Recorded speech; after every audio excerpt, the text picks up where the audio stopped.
ನಮಸ್ಕಾರ ಎಲ್ರಿಗೂ. ನಾವು ಇವತ್ತು ಹೋಗ್ತಿರೋದು ಕರ್ನಾಟಕದ ಅತ್ಯಂತ ಪವಿತ್ರ ಕ್ಷೇತ್ರಗಳಲ್ಲಿ ಒಂದಾದ ಮೇಲ್ಕೋಟೆ ಚೆಲುವನಾರಾಯಣ ಸ್ವಾಮಿ ದೇವಸ್ಥಾನಕ್ಕೆ. ನನ್ನ ಜೊತೆ ನನ್ನ ಅಮ್ಮ ಮತ್ತು ಇಬ್ಬರು ಚಿನ್ನದಂಥ ಮಕ್ಕಳು ಕೂಡ ಇದ್ದಾರೆ. ನಾವು ಈಗ ಚನ್ನರಾಯಪಟ್ಟಣದ BMTC ಬಸ್ ಸ್ಟ್ಯಾಂಡ್ನಲ್ಲಿ ಇದ್ದೇವೆ. ಚನ್ನರಾಯಪಟ್ಟಣದಿಂದ ಮೇಲ್ಕೋಟೆಗೆ ಸುಮಾರು 38 ಕಿಲೋಮೀಟರ್ ದೂರ ಇದೆ. ಬಸ್ನಲ್ಲಿ ಹೋಗೋದಕ್ಕೆ ಸಾಮಾನ್ಯವಾಗಿ 1 ಗಂಟೆ 15 ನಿಮಿಷದಿಂದ 1 ಗಂಟೆ 30 ನಿಮಿಷದ ಸಮಯ ಹಿಡಿಯುತ್ತದೆ. ನನ್ನ ಅಮ್ಮ ಮತ್ತು ಮಗ ಮುಂದೆ ಕೂತಿದ್ದಾರೆ. ಈ ಬೆಳಗಿನ ವಾತಾವರಣ ನೋಡಿ ಎಷ್ಟು ಸುಂದರವಾಗಿದೆ. ಮಕ್ಕಳು ಕೂಡ ತುಂಬ ಖುಷಿಯಾಗಿದ್ದಾರೆ. ನನ್ನ ಮಗ ಕೇಳ್ತಿದ್ದಾನೆ, ಅಮ್ಮ ದೇವಸ್ಥಾನ ತುಂಬ ದೊಡ್ಡದಾ ಅಂತ. ಹೌದು ಮಗನೇ, ಇದು ತುಂಬ ಪ್ರಸಿದ್ಧವಾದ ದೇವಸ್ಥಾನ. ಮೇಲ್ಕೋಟೆ ಅನ್ನೋದನ್ನೇ ಇನ್ನೊಂದು ಹೆಸರು ತಿರುನಾರಾಯಣಪುರ ಅಂತ. ಇದು ಸುಮಾರು 1000 ವರ್ಷಗಳ ಹಳೆಯ ಕ್ಷೇತ್ರ ಎಂದು ಹೇಳಲಾಗುತ್ತದೆ. ಇಲ್ಲಿ ಶ್ರೀರಾಮಾನುಜಾಚಾರ್ಯರು ಹಲವು ವರ್ಷಗಳ ವಾಸ ಮಾಡಿದ್ದು ಎಂಬ ನಂಬಿಕೆ ಕೂಡ ಇದೆ ಅಂತ ಹೇಳ್ತಾ ಇದ್ದೆ ಅವನಿಗೆ. ಮೇಲ್ಕೋಟೆಗೆ ಬಂದು ರೀಚ್ ಆಗಿದ್ದೀವಿ. ನಾವು ಹೋಗೋ ದಾರಿಯಲ್ಲಿ ಶ್ರವಣಬೆಳಗೊಳ ಕೂಡ ಸಿಗುತ್ತದೆ. ಈ ದಾರಿಯಲ್ಲಿ ಸಿಗೋ ಬೆಟ್ಟಗಳು, ಹಳ್ಳಿಗಳು, ಹಸಿರು ದೃಶ್ಯಗಳು ಮನಸ್ಸಿಗೆ ತುಂಬ ಶಾಂತಿ ಕೊಡುತ್ತದೆ. ಮೇಲ್ಕೋಟೆ ಮಂಡ್ಯ ಜಿಲ್ಲೆಯಲ್ಲಿದ್ದು ಯಾದಗಿರಿ ಬೆಟ್ಟದ ಮೇಲೆ ಈ ದೇವಸ್ಥಾನ ನಿರ್ಮಾಣವಾಗಿದೆ. ಈ ದೇವಸ್ಥಾನದಲ್ಲಿ ಇರುವ ಶ್ರೀ ಚೆಲುವನಾರಾಯಣ ಸ್ವಾಮಿ ದೇವರನ್ನು ಸೆಲುವ ಪಿಳ್ಳೈ ಎಂದು ಕರೆಯುತ್ತಾರೆ. ನನ್ನ ಮಗ, ಅಮ್ಮ ದೇವರು ನಮ್ಮ ಮಾತು ಕೇಳ್ತಾರಾ ಅಂತ ಕೇಳ್ತಿದ್ದ. ಅದಕ್ಕೋಸ್ಕರ ನಮ್ಮಮ್ಮ ಭಕ್ತಿಯಿಂದ ಕೇಳಿದರೆ ಖಂಡಿತ ಕೇಳ್ತಾರೆ ಮಗನೇ ಅಂತ ಕೇಳ್ತಿದ್ದಾರೆ. ಫೈನಲಿ ಮೇಲ್ಕೋಟೆ ಚೆಲುವನಾರಾಯಣ ಸ್ವಾಮಿ ದೇವಸ್ಥಾನದ್ದು ಕೆಳಗಡೆ, ಬೆಟ್ಟದ ಕೆಳಗಡೆ ಇದ್ದೀವಿ ನಾವು. ಇಲ್ಲಿ ಇಳಿದ ತಕ್ಷಣ ಕಾಣೋ ಈ ಪುರಾತನ ವಾತಾವರಣ ಅದ್ಭುತ ಅನಿಸುತ್ತೆ. ಮತ್ತು ಮೇಲ್ಕೋಟೆ ಗೋಟ್ನಾಮ ಅಂತಾರಲ್ಲ, ಅದನ್ನು ಹಾಕಿಸ್ಕೊಳ್ಳಿಲ್ಲ ಅಂತಂದರೆ ಯಾರಿಗೂ ಮನಸ್ಸಿಗೆ ನೆಮ್ಮದಿ ಆಗಲ್ಲ. ಮೇಲ್ಕೋಟೆ ತನ್ನ ಪ್ರಸಿದ್ಧಿಯಾದ ಪುಳಿಯೋಗರೆ ಮತ್ತು ದೇವಸ್ಥಾನದ ಪ್ರಸಾದಕ್ಕೂ ಪ್ರಸಿದ್ಧಿಯಾಗಿದೆ. ಇಲ್ಲಿ ಈ ದೇವಸ್ಥಾನವು ಹೊಯ್ಸಳ ಹಾಗೂ ವಿಜಯನಗರ ಕಾಲದ ಶೈಲಿಯಲ್ಲಿ ನಿರ್ಮಾಣವಾಗಿದೆ. ಇಲ್ಲಿ ನಮ್ಮ ಗೋಲಿಗೆ ಹಚ್ಚಕ್ಕೆ ಹೋಗ್ತಿದ್ದಾರೆ. ಅವನಿಗೇನೋ ಹೆದರಿಕೆ ಆಗಿಬಿಟ್ಟು ಅದನ್ನೆಲ್ಲ ಒರೆಸ್ಕೊಳ್ತಾ ಇದ್ದಾನೆ. ಈಗ ನಾವು ನಾಮ ಎಲ್ಲ ಹಾಕಿಸ್ಕೊಂಡು ಮಗು ಸ್ವಲ್ಪ ಗಲಾಟೆ ಮಾಡ್ತಿತ್ತು. ಹಾಗೆಯೇ ನಾವು ದೇವಸ್ಥಾನದ ಕಡೆ ಹೋಗ್ತಾ ಇದ್ದೀವಿ. ದಾರಿಯಲ್ಲಿ ಕಾಣೋ ಪ್ರತಿಯೊಂದು ಕಲ್ಲಿಗೂ ಇತಿಹಾಸ ಇದೆ ಅನ್ನೋ ಭಾವನೆ ಬರುತ್ತದೆ. ನನ್ನ ಮಗ ಇನ್ನೆಷ್ಟು ದೂರ ಅಂತ ಕೇಳ್ತಾನೆ ಇದ್ದ. ಈ ನಾಮ ಹಾಕಿಸ್ಕೊಬೇಕಾದ್ರೆ ಏನೋ ಒಂದು ಭಕ್ತಿ ಭಾವನೆ, ನಾವೊಂದು ಹಿಂದೂ ಧರ್ಮದವರಾಗಿ ನಮ್ಮ ಸಂಸ್ಕೃತಿನ ನಾವು ಕಾಪಾಡಬೇಕು. ಎಷ್ಟು ದೂರ ಅಂತ ಕೇಳ್ತಿದ್ದ. ಅದಕ್ಕೆ ನಾನು ಸ್ವಲ್ಪನೇ ದೂರ ಇದೆ, ಅಲ್ಲಿ ನೋಡು ಮೇಲ್ಗಡೆ ದೇವ್ರು ಕಾಣ್ತಾ ಇಲ್ವಾ ಅಂತ ಹೇಳ್ತಾ ಇದ್ದೆ. ಫಸ್ಟು ನಾವು ವೈರ್ಮುಡಿ ದೇವಸ್ಥಾನಕ್ಕೆ ಹೋದ್ವಿ. ಮೇಲ್ಕೋಟೆಯಲ್ಲಿ ವರ್ಷಕ್ಕೆ ಲಕ್ಷಾಂತರ ಭಕ್ತರು ಬರ್ತಾರೆ ವೈರ್ಮುಡಿ ಮಹೋತ್ಸವದ ಸಮಯದಲ್ಲಿ. ನಾವು ಕೂಡ ವೈರ್ಮುಡಿ ಮಹೋತ್ಸವ ಇತ್ತವಲ್ಲ, ಆ ಟೈಮಲ್ಲೇ ಹೋಗಿದ್ದಿದ್ದು. ಮುಖ್ಯವಾಗಿ ವೈರ್ಮುಡಿ ಮಹೋತ್ಸವದಲ್ಲಿ ಬಹಳ ಪ್ರಸಿದ್ಧಿ ಇದು. ಆ ಸಮಯದಲ್ಲಿ ದೇವರಿಗೆ ಅಮೂಲ್ಯವಾದ ವೈರ್ಮುಡಿ ಅಲಂಕಾರ ಮಾಡ್ತಾರೆ. ಮತ್ತು ವೈರ್ಮುಡಿ ತೇರೆಲ್ಲ ಇರುತ್ತೆ. ಆ ಟೈಮಲ್ಲಿ ಒಂದು ಕಿರೀಟ ಇರುತ್ತೆ, ವಜ್ರದ ಕಿರೀಟ, ಅದನ್ನೆಲ್ಲ ಹಾಕ್ತಾ ಇರ್ತಾರೆ. ಇದೇ ವೈರ್ಮುಡಿ ಮಹೋತ್ಸವ ನಡೆಯುವಂಥ ಸ್ಥಳ ಮತ್ತು ದೇವಸ್ಥಾನ. ಬೆಳಗ್ಗೆ ಸ್ವಲ್ಪ ವೈರ್ಮುಡಿ ಉತ್ಸವ ಇರೋದ್ರಿಂದ ಕಾರಣ ಲೇಟಾಗಿ ನಮಗೆ ತೆಗೆದ್ರು ಬಾಗಿಲನ್ನು. ಈ ದೇವಸ್ಥಾನದ ವಾಸ್ತುಶಿಲ್ಪ ತುಂಬ ಚೆನ್ನಾಗಿದೆ. ಮತ್ತು ಪುರಾತನದ ಏನಿದೆ ಅದನ್ನು ಉಳಿಸ್ಕೊಂಡು ಬರ್ತಾ ಇದ್ದಾರೆ. ಆದರೆ ಕ್ಲೀನ್ಲಿನೆಸ್ ಮಾತ್ರ ಜನಗಳು ಫುಲ್ಲು ಹಾಳು ಮಾಡಾಕ್ಬಿಟ್ಟಿದ್ದಾರೆ. ಇಲ್ಲಿ ದೇವರು ಪೂಜೆ ಮಾಡಿ ಆದರೆ ಪ್ಲಾಸ್ಟಿಕ್ ಎಲ್ಲ ಅಲ್ಲಲ್ಲೇ ಬಿಸಾಕ್ತಾರೆ. ಬಾಳೆಹಣ್ಣು, ಹಣ್ಣುಗಳು, ಮತ್ತು ದೇವಸ್ಥಾನಕ್ಕೆ ಹೋಗೋ ದಾರಿಲೆಲ್ಲ ತುಂಬ ಕಸಗಳೆಲ್ಲ ಬೀಳುತ್ತೆ. ನಮ್ಮ ದೇವಸ್ಥಾನನ ನಾವು ಚೆನ್ನಾಗಿಟ್ಕೊಂಡಲ್ಲಿ ಬೇರೆಯವ್ರು ಚೆನ್ನಾಗಿಟ್ಕೊಳಕ್ಕಾಗತ್ತಾ? ನಮ್ಮ ಪುರಾತನವಾದ ವಾಸ್ತುಶಿಲ್ಪಗಳಾಗಿರ್ಬೋದು, ನಮ್ಮ ದೇವಸ್ಥಾನಗಳಾಗಿರ್ಬೋದು, ಅದನ್ನೆಲ್ಲ ನಾವು ನೀಟಾಗಿ ಇಟ್ಕೊಂಡ್ರೆ ನಾವು ಮುಂದಿನ ಪೀಳಿಗೆಗೆ ನಾವು ಏನು ತೋರಿಸ್ತೀವಿ ನಾವು ಇದೇನಾ. ಇವಾಗ ವೈರ್ಮುಡಿ ಮಹೋತ್ಸವ ಬರ್ತಾ ಇದೆ.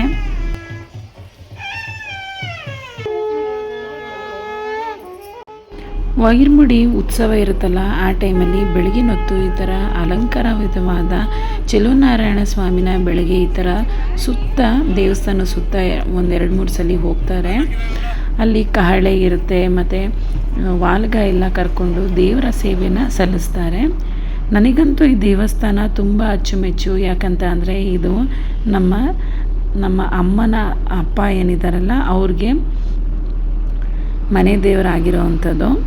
ನನಗೆ ಈ ದೇವಸ್ಥಾನಕ್ಕೆ ಬಂದರೆ ಏನೋ ಒಂಥರ ನೆಮ್ಮದಿ ಸಿಗುತ್ತೆ. ದೇವ್ರ ಮುಖದ ಕಳೆ ಆಗಿರ್ಬೋದು, ಎಷ್ಟು ವರ್ಷದ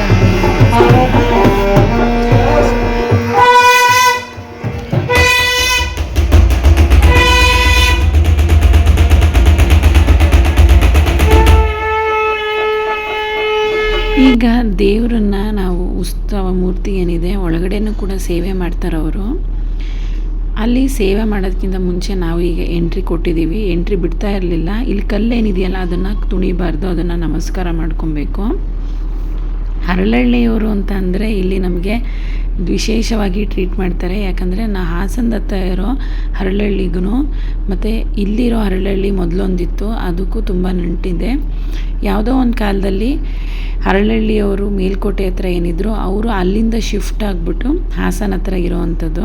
ಹಾಗಾಗಿ ಇಲ್ಲಿ ಹರಳಹಳ್ಳಿಯವರು ಪ್ರತಿ ವರ್ಷ ದೇವರಿಗೆ ಕೆಂಚರಾಯ ಆಗಿರ್ಬೋದು, ಚೆಲುವರಾಯ ಆಗಿದ್ದರು, ಏನಾಗಿದ್ರಲ್ಲ ಮೊದಲು ರಾಮಾನುಜಾಚಾರ್ಯರು ಬರೋದಕ್ಕಿಂತ ಮುಂಚೆ ಅವರೆಲ್ಲ ದೈವಗಳಾಗಿದ್ದರು.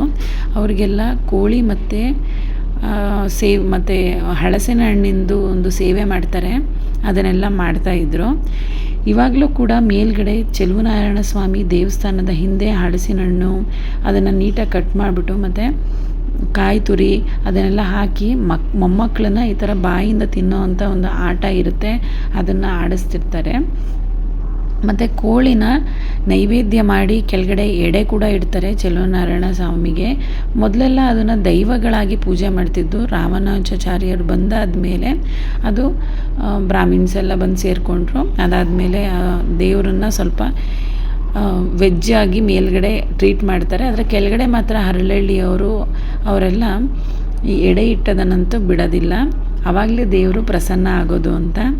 ವೈರಮುಡಿ ದೇವಸ್ಥಾನಕ್ಕೆ ಬಂದಾದಮೇಲೆ ಈ ವೈರಮುಡಿ ಉತ್ಸವ ಏನಿರುತ್ತೆ ಅದನ್ನು ನೋಡೋಕ್ಕಂತೂ ಎರಡು ಕಣ್ಣು ಸಾಲದು.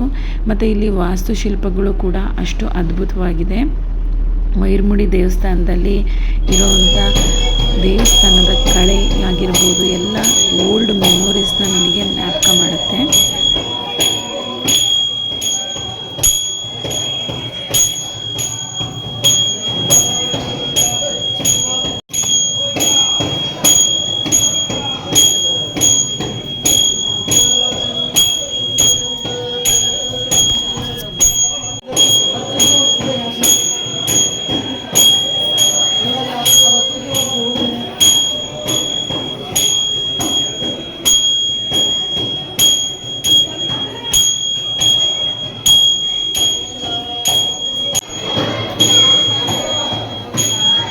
ನನ್ನ ಮಗ ಈ ಪೊಲೀಸ್ ಅವ್ರ ಹತ್ರ ಹೋಗ್ಬಿಟ್ಟು ಈ ದೇವಸ್ಥಾನದ ಇತಿಹಾಸದ ಬಗ್ಗೆ ಎಲ್ಲ ಕೇಳ್ಕೊತಿದ್ದ. ನಮ್ಮಮ್ಮ ಮತ್ತು ಗೋಲು ಹೋಗ್ಬಿಟ್ಟು ಅಲ್ಲಿ ಆರತಿ ತೊಗೊಳ್ತಿದ್ದಾರೆ. ವೈರಮುಡಿ ದೇವಸ್ಥಾನದಲ್ಲಿ ಹೋಮ ನಡೆಯುವಂಥ ಸ್ಥಳ, ಅದನ್ನು ಕೂಡ ಹಂಗೆ ಕ್ಯಾಪ್ಚರ್ ಮಾಡಿಕೊಂಡೆ ನಾನು. ಇಲ್ಲಿಗೆ ಬಂದರೆ ಮನಸ್ಸಿಗೆ ನೆಮ್ಮದಿ ಸಿಗುತ್ತದೆ ಅನ್ನೋದಂತೂ ಪಕ್ಕ. ಈ ದೇವಾಲಯದಲ್ಲಿ ಇರುವ ಮೂರ್ತಿಗಳು ಬಹಳ ವಿಶಿಷ್ಟವಾಗಿದೆ. ರಾಮಾನುಜಾಚಾರ್ಯರು ದೆಹಲಿಯಿಂದ ಈ ಉತ್ಸವ ಮೂರ್ತಿಯನ್ನು ಮರಳಿ ತಂದರು ಎಂದ ಇತಿಹಾಸ ಕೂಡ ಇದೆ. ಸ್ಟಾರ್ಟಿಂಗ್ ಏನು ಹೋದ ತಕ್ಷಣ ಒಂದು ಕಲ್ಲು ಸಿಗುತ್ತಲ್ಲ, ಅದನ್ನು ನಮಸ್ಕಾರ ಮಾಡ್ಕೊಂಡು ಹೋಗಿ. ನಾವು ಆಟೋದಲ್ಲಿ ಬಂದು ಕೂತ್ಕೊಂಡ್ವಿ. ನಾನು ಅರ್ಧ ದೂರ ಹೋಗಿದ್ದೆ, ಆದರೂ ಕೂಡ ನಮ್ಮಮ್ಮ ನಡೆಯೋಕ್ಕಾಗಲ್ಲ ಬಾ ಅಂತ ಅಂದ್ಬಿಟ್ಟು ಮತ್ತೆ ಕರೆದ್ರು. ಅದಕ್ಕೆ ಬಂದು ಆಟೋದಲ್ಲಿ ಕೂತ್ಕೊಂಡ್ವಿ. ಆಟೋದವರಂತೂ ತುಂಬ ದುಡ್ಡು ಕೇಳ್ತಾರೆ. ಇಲ್ಲಿ ಎಲ್ಲ ಪೊಲಿಟಿಷಿಯನ್ಸು ಎಲ್ಲ ಚೆನ್ನಾಗಿ ಆರ್ಗನೈಸ್ ಮಾಡಿದರು ವೈರಮುಡಿ ಮಹೋತ್ಸವನ. ಆದರೆ ಸ್ವಲ್ಪ ಜನಗಳು ಕ್ಲೀನ್ಲಿನೆಸ್ಸೇ ಇರಲಿಲ್ಲ. ಅಲ್ಲಿ ನೀರು ಹತ್ರ ಆಗಿರ್ಬೋದು, ಕಲ್ಯಾಣಿ ಹತ್ರ ಆಗಿರ್ಬೋದು, ತುಂಬ ಗಲೀಜು ಮಾಡಾಕ್ಬಿಟ್ಟಿದ್ರು. ರೋಡ್ ಸೈಡಲ್ಲೂ ತುಂಬ ಗಲೀಜಾಗಿ ಹೋಗಿತ್ತು. ನನಗಂತೂ ಇಲ್ಲಿ ದೇವಸ್ಥಾನಗಳಾಗಿರ್ಬೋದು, ಇದು ನಾರಾಯಣ ದೇವಸ್ಥಾನ, ಇಲ್ಲಿ ಬಾವಿ ಕೂಡ ಇದೆ. ನಾರಾಯಣ ದೇವಸ್ಥಾನದಲ್ಲಂತೂ ನಾರಾಯಣ ಅಲ್ಲೇ ಏನೋ ನಿಂತಿದ್ದಾರೆ ಅನ್ನೋ ಥರ ಕಾಣಿಸ್ತಾ ಇತ್ತು, ಅಷ್ಟು ಚೆನ್ನಾಗಿ ಕಾಣಿಸ್ತಿತ್ತು. ಕಲ್ಯಾಣಿ ಇದ್ರ ಹಿಂದೆನೇ ಇರೋವಂಥದ್ದು. ನಾರಾಯಣ ದೇವಸ್ಥಾನ ಏನಿದೆಯಲ್ಲ, ಸತ್ಯನಾರಾಯಣ ಸ್ವಾಮಿ ದೇವಸ್ಥಾನ, ಅದ್ರ ಹಿಂದೆನೇ ಕಲ್ಯಾಣಿ ಇರೋವಂಥದ್ದು. ಹಾಗೆ ಒಂದು ಸ್ನ್ಯಾಪ್ ತೊಗೊಂಡೆ ನಾನು. ಇಲ್ಲಿಗೆ ಬಂದರೆ ಏನೋ ಒಂಥರ ಅದ್ಭುತವಾದ ಫೀಲಿಂಗ್ ಬರುತ್ತೆ. ನೀವು ಕೂಡ ಒಮ್ಮೆ ನಿಮ್ಮ ಫ್ಯಾಮಿಲಿ ಜೊತೆ ಭೇಟಿ ನೀಡೋದನ್ನು ಮರಿಬೇಡಿ. ಅಮ್ಮನ ಜೊತೆ ದೇವರ ದರ್ಶನ ಮಾಡೋದು ಮತ್ತು ಮಕ್ಕಳ ಜೊತೆ ಈ ನೆನಪುಗಳನ್ನು ಕಲೆ ಹಾಕೋದು, ಇದೇ ಜೀವನದ ನಿಜವಾದ ಸಂತೋಷ ಅಲ್ವಾ? ಅದಕ್ಕೆ ನನ್ನ ಮಗ ಮತ್ತೆ ಬರೋಣ ಅಮ್ಮ, ಇಲ್ಲಿ ಇಷ್ಟು ಚೆನ್ನಾಗಿದೆ ಅಮ್ಮ, ನಾವು ಬರ್ತಾನೆ ಇರಬೇಕು, ನಮ್ಮ ಮನೆ ದೇವ್ರಿಗೆ ನಾವು ಬರ್ದಲೇ ಇರಬಾರ್ದು ಅಂತ ಅಂದಿರ್ತಾನೆ. ಇಲ್ಲಿ ನಾವು ಇವಾಗ ಚೆಲುವನಾರಾಯಣ ಸ್ವಾಮಿ ದೇವಸ್ಥಾನ ಮೇಲ್ಗಡೆ ಏನಿದೆಯಲ್ಲ ಅದಕ್ಕೆ ಅರ್ಧ ಮೆಟ್ಲು ಹತ್ತಿದ್ದೀವಿ. ಎಂಟ್ರೆನ್ಸಲ್ಲಂತೂ ಎಲ್ಲರೂ ಎಡೆ ಇಡ್ತಾ ಇರ್ತಾರಲ್ಲ, ಪೂಜೆ ಮಾಡ್ತಾ ಇರ್ತಾರೆ. ದೇವಸ್ಥಾನದ ಎಂಟ್ರೆನ್ಸಲ್ಲೇ ತುಂಬ ಈ ಕರ್ಪೂರ ಆಗಿರ್ಬೋದು ಅದೆಲ್ಲ ಹಚ್ಬಿಟ್ಟಿದ್ರು. ಕೆಲವೊಬ್ಬರದು ಬಟ್ಟೆ ಕೂಡ ಹತ್ತುವಂಥ ಚಾನ್ಸಸ್ ಇದೆ. ಸ್ವಲ್ಪ ದೇವರಿಗೆ ಸ್ವಲ್ಪ ಜಾಗನ ಬಿಟ್ಟು ದೇವಸ್ಥಾನಕ್ಕೆ ಹೋಗೋ ಅಂಥವ್ರಿಗೆ ಸೈಡಲ್ಲಿ ಜಾಗ ಅಂತ ಬಿಟ್ಟು ನಾವು ನಡೆದಾಡೋ ಪಾದಚಾರಿಗಳಿಗೆ ನೀಟಾಗಿ ವ್ಯವಸ್ಥೆ ಮಾಡಿಕೊಡ್ಬೇಕು. ಆವಾಗ ಇಲ್ಲಿ ಚೆನ್ನಾಗಿರುತ್ತೆ. ವೈರ್ಮುಡಿ ಮಹೋತ್ಸವ ಆಗಿರೋದ್ರಿಂದ ಜಾಸ್ತಿ ಜನ ಬರ್ತಾರಲ್ಲ, ಹಾಗಾಗಿ ಅವ್ರಿಗೆಲ್ಲ ಹೇಳೋಕ್ಕಾಗಲ್ಲ ಅಂತ ಎಷ್ಟು ಜನನ ಆರ್ಗನೈಸ್ ಮಾಡೋಕ್ಕಾಗುತ್ತೆ ಪಾಪ, ಅವರು ಕೂಡ ಪೊಲೀಸ್ ಅವ್ರನ್ನ. ಇಲ್ಲಿ ಮಾತ್ರ ಕೆಳಗಡೆ ಸ್ಟಾರ್ಟಿಂಗಲ್ಲಿ ಒಬ್ರನ್ನ ಇಟ್ಟರೆ ಒಳ್ಳೆಯದು ಅಂತ ಅನಿಸುತ್ತೆ. ಇವಾಗ ಫೈನಲಿ ನಾವು ಈ ಚೆಲುವನಾರಾಯಣ ಸ್ವಾಮಿ ದೇವಸ್ಥಾನದ ಮುಂಬಾಗಿಲಿಗೆ ಬಂದಿದ್ದೀವಿ. ಇದೀಗ ಚೆಲುವನಾರಾಯಣ ಸ್ವಾಮಿ ದೇವಸ್ಥಾನದ ಒಳಗೆ ಬಂದಿದ್ದೇವೆ. ಈ ದೇವಸ್ಥಾನದ ಶಾಂತಿ, ಗಂಟೆಗಳ ಧ್ವನಿ, ಭಕ್ತರ ಭಾವನೆ ಎಲ್ಲವೂ ಮನಸ್ಸಿಗೆ ಬೇರೆ ರೀತಿಯ ಅನುಭವನೆ ಕೊಡುತ್ತದೆ. ನಮ್ಮಮ್ಮ ಇಲ್ಲಿಗೆ ಬಂದರೆ ಮನಸ್ಸಿಗೆ ನೆಮ್ಮದಿ ಸಿಗುತ್ತದೆ ಅಂತ ಮೇಲೆ ಕೇಳ್ತಾ ಇದ್ದಾರೆ. ಈ ದೇವಾಲಯದಲ್ಲಿ ಇರುವ ಮೂರ್ತಿ ಬಹಳ ವಿಶಿಷ್ಟ.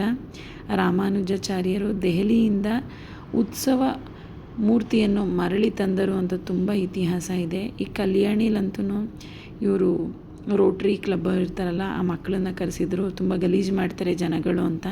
ಸಂಜೆ ಆದಮೇಲೆ ಸ್ನಾನ ಮಾಡೋಕ್ಕೆ ಬಿಡ್ತಾರೆ. ಇಲ್ಲಿ ಜನಗಳು ಇಲ್ಲೇ ಎಲ್ಲರೂ ಮಲ್ಕೊಂಡಿದ್ರು. ಮತ್ತು ಮೀನುಗಳಂತೂ ಅದ್ಭುತವಾಗಿತ್ತು ಇಲ್ಲಿ. ವೈರಮುಡಿ ಎಂದರೆ ವಜ್ರಗಳಿಂದ ಅಲಂಕರಿಸಲಾದ ಪವಿತ್ರ ಕಿರೀಟ ಅಂತ. ಈ ಕಿರೀಟವನ್ನು ದೇವರಿಗೆ ವಿಶೇಷ ಪೂಜೆಗಳ ನಂತರ ಮಾತ್ರ ಧರಿಸಲಾಗುತ್ತದೆ. ಈ ವೈರಮುಡಿಯನ್ನು ಸಾಮಾನ್ಯ ಸಮಯದಲ್ಲಿ ಯಾರೂ ನೋಡಲು ಸಾಧ್ಯವಿಲ್ಲ. ಸರ್ಕಾರದ ಭದ್ರತೆಯಲ್ಲಿ ಸುರಕ್ಷಿತವಾಗಿ ಇಡಲಾಗುವ ಈ ಕಿರೀಟವನ್ನು ಉತ್ಸವದ ದಿನ ಮಾತ್ರ ಭಕ್ತರಿಗೆ ಮಾಡಲಾಗುತ್ತದೆ. ರಾತ್ರಿಯ ಸಮಯದಲ್ಲಿ ದೇವರನ್ನು ವೈರ್ಮುಡಿ ಅಲಂಕಾರದಲ್ಲಿ ನೋಡಿದ ಕ್ಷಣ ಅದು ಮಾತಿನಲ್ಲಿ ಹೇಳಲಾಗದ ಅನುಭವ ನೀಡುತ್ತದೆ.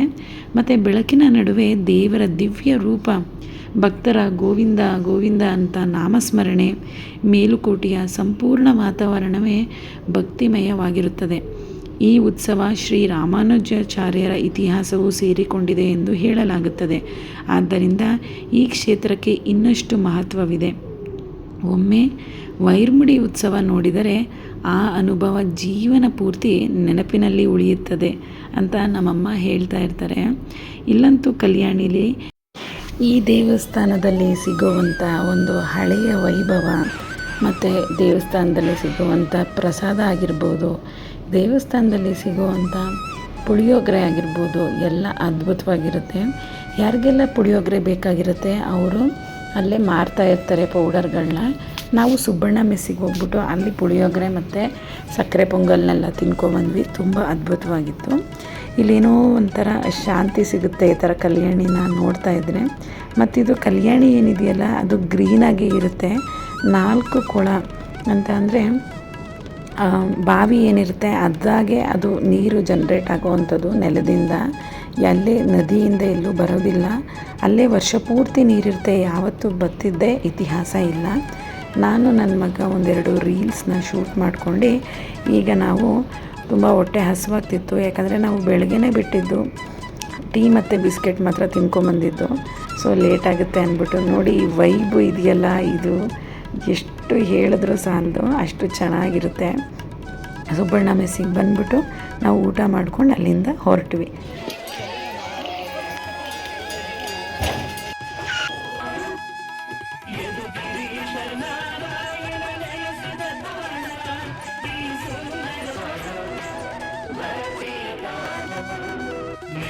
ಕೋಟೆ ಅನ್ನೋದು ಒಂದು ದೇವಸ್ಥಾನ ಅಲ್ಲ, ಅದು ಒಂದು ಭಾವನೆ ಅನ್ನುವಂಥದ್ದು ಇಲ್ಲಿಗೆ ಬಂದ ಮೇಲೆ ನನಗೆ ಅನುಭವ ಆಯಿತು. ನೀವು ಇಲ್ಲಿಗೆ ಬಂದರೆ ಮನಸ್ಸಿಗೆ ಶಾಂತಿ ಸಿಗೋದಂತೂ ನೀವು ನಿಮ್ಮ ಕುಟುಂಬದ ಜೊತೆ ಒಮ್ಮೆನಾದರೂ ಭೇಟಿ ಕೊಡೋದನ್ನ ಮರಿಬೇಡಿ. ಸಿಗೋಣ ಮುಂದಿನ ವಿಡಿಯೋದಲ್ಲಿ ಅಂತ ಹೇಳ್ತಾ ಈ ವಿಡಿಯೋನ ಮುಗಿಸ್ತಿದ್ದೀನಿ. ಯಾರೆಲ್ಲ ವಿಡಿಯೋನ ಫಸ್ಟ್ ಟೈಮ್ ನೋಡ್ತಾ ಇದ್ದಾರೆ ಲೈಕ್, ಶೇರ್ ಮತ್ತು ಕಮೆಂಟ್ ಮೂಲಕ ನಿಮ್ಮ ಅಭಿಪ್ರಾಯನ ತಿಳಿಸಿ. Thanks for watching. Bye bye.